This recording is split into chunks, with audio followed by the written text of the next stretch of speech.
Let us appreciate our spouse for loving us and accepting us for who we are. But that shouldn't stop us from improving ourselves to become the spouse that God wants us to be. True love is when you start focusing less of yourself and start thinking first of the needs of your spouse. Madaling sabihin na mahal ko ang asawa ko, pero kailan ko lang ba siya mahal? Pag okay lang ang lahat? Pag nasa mood siya?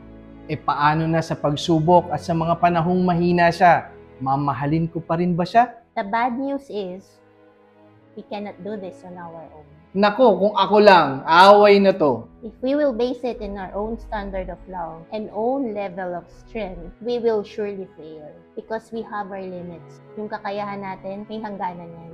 Buti na lang may good news kasi with God, everything is possible. The very reason why marriage is so important is because it's not only a covenant to our spouse, but with God. A covenant to honor God by loving our spouse through thick and thin, For better or for worse, for richer or for poorer, in sickness and in health, till death do us part. giving up on each other is not the last resort. It should never be an option at all. May God be the center and foundation of our relationship. And may His true and perfect love bind us together for His greater glory. Stay blessed and continue to be a blessing.